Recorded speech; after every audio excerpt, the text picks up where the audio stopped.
Bismillahirrahmanirrahim. Assalamualaikum warahmatullahi wabarakatuh. Perkenalkan, nama saya Agus Mandala Putra. Saya mahasiswa dari Sekolah Tinggi Agama Islam Negeri Bengkalis, program studi Sosiologi Agama, jurusan Dakwah dan Komunikasi Islam.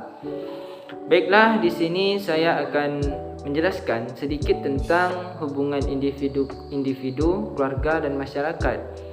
Yang mana video ini saya buat untuk memenuhi mata kuliah Sosiologi Agama yang diampu oleh dosen Ibu Risma Junita SKPM MSI.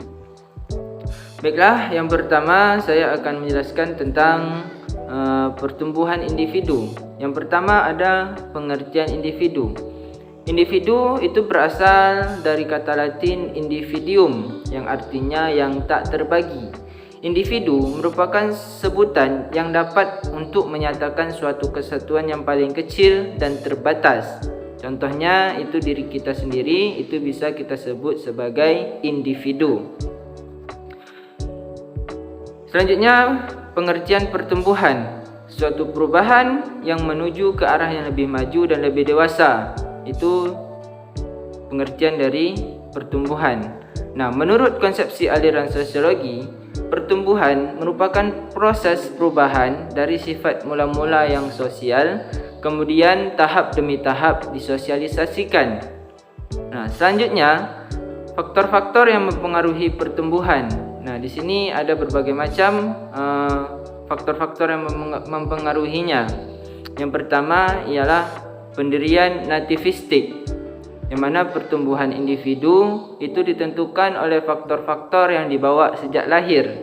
Misal, seorang ayah memiliki keahlian di bidang seni lukis, maka kemungkinan besar anaknya juga menjadi seorang pelukis. Nah, di sini pada pendirian nativistik ini itu faktor yang dibawa sejak lahir. Yang kedua, pendirian empiristik, yang mana pertumbuhan individu itu semata-mata pada lingkungan, sedangkan dasar atau bakat itu tidak berperan sama sekali. Nah, di sini pada pendirian empiristik ini pertumbuhan individu itu lebih besar pada lingkungan, bukan pada bakat yang dimiliki oleh individu tersebut. Nah, selanjutnya pendirian konvergensi. Nah, di sini pertumbuhan individu ditentukan oleh dasar atau bakat dan lingkungan. Nah, di sini bakat dan lingkungan itu menentukan suatu pertumbuhan oleh individu tersebut. Nah, selanjutnya ialah keluarga. Nah, di sini saya mengambil fungsi-fungsi keluarga. Nah, keluarga itu merupakan satuan masyarakat yang terkecil yang sekaligus merupakan suatu kelompok kecil dalam masyarakat, yang mana di dalamnya ada suami, istri dan anak. Itu disebut sebagai keluarga. Nah, keluarga itu berfungsi suatu pekerjaan atau tugas yang harus dilaksanakan di dalam atau oleh keluarga itu. Nah, di sini fungsi dari keluarga itu sangat berperan penting dalam masyarakat. Karena di dalam keluarga itu suami memberikan nafkah dan istri mendidik anak-anaknya, dan anak-anaknya berbakti kepada kedua orang tua. Selanjutnya macam-macam fungsi keluarga. Yang pertama ada fungsi biologis, yang mana di sini persiapan perkawinan yang perlu dilakukan oleh orang tua kepada anaknya. Yang pertama yang perlu disiapkan ialah pengetahuan tentang kehidupan seks bagi suami istri. Yang kedua, pengetahuan mengatur rumah tangga bagi istri. Yang ketiga, tugas dan kewajiban bagi suami. Dan yang keempat, memelihara pendidikan bagi anak-anak. Nah, di sini fungsi biologis itu sangat penting untuk memberikan pengetahuan kepada suami, istri dan anak-anak tentang kewajibannya di dalam sebuah keluarga. Selanjutnya, fungsi pemeliharaan. Yang pertama ada gangguan udara dengan menyediakan rumah. Yang kedua, gangguan penyakit dengan menyediakan obat. Selanjutnya, gangguan bahaya dengan menyediakan pagar. Nah, di sini fungsi pemeliharaan itu ialah memelihara keluarga itu agar baik, sehat dan sejahtera. Yang ketiga ialah fungsi ekonomi. menyelenggarakan kebutuhan manusia pokok. Yang pertama, kebutuhan makan dan minum, kebutuhan pakaian untuk menutup tubuhnya, kemudian kebutuhan tempat tinggal. Nah, di fungsi ekonomi ini itu sangat berperan penting dalam kehidupan berkeluarga, karena di situ membutuhkan makan dan minum, membutuhkan pakaian, dan membutuhkan tempat tinggal.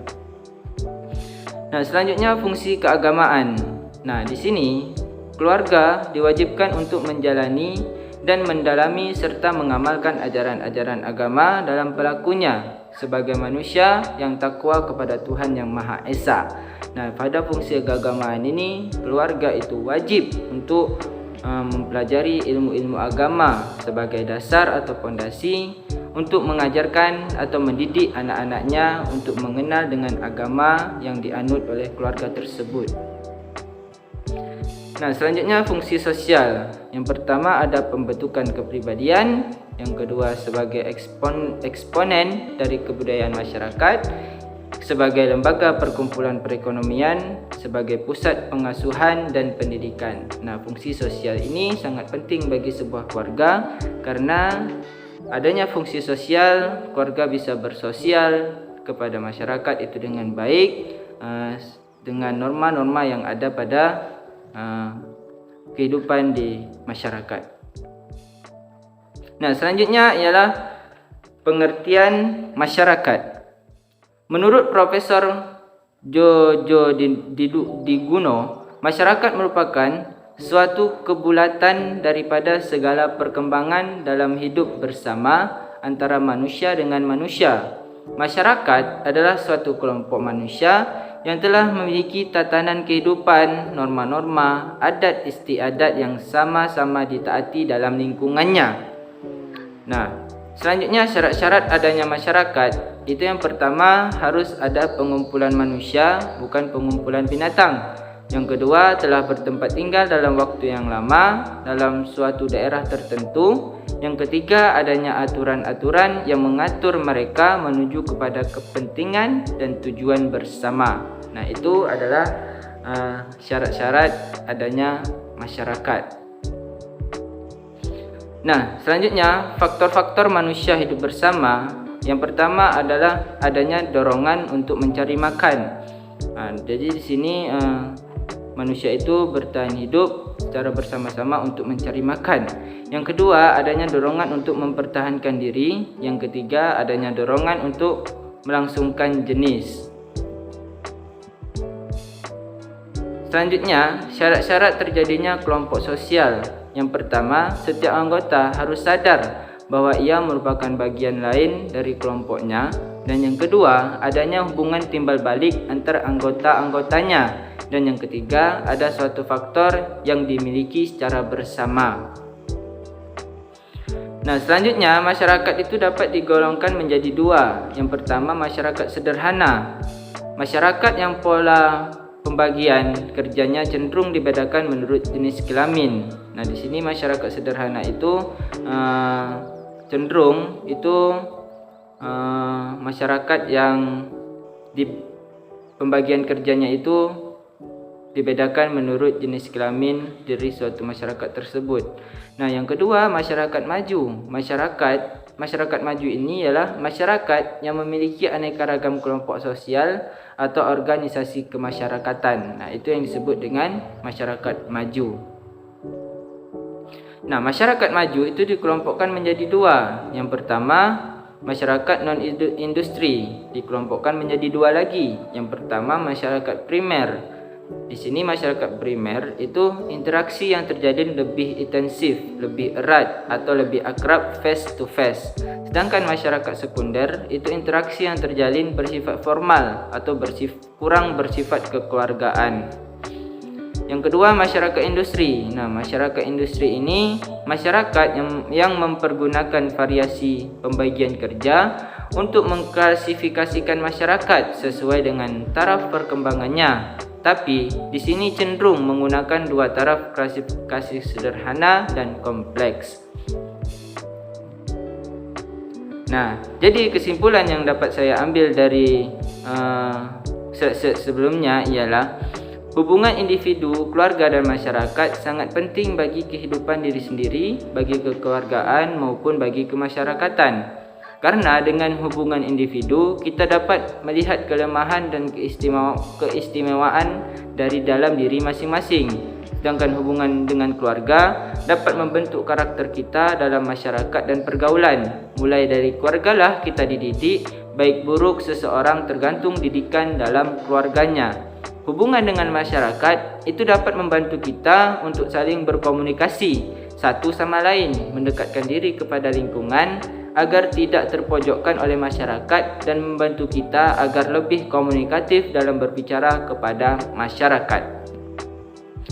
Nah, baiklah, mungkin hanya ini video yang dapat saya sampaikan. Lebih dan kurangnya mohon dimaafkan. Sesungguhnya yang benar itu datangnya dari Allah Subhanahu wa taala dan yang salah itu datangnya dari diri saya pribadi. Semoga video ini bermanfaat bagi pendengar. Saya akhiri, wabillahi taufik wal hidayah. Wassalamualaikum warahmatullahi wabarakatuh.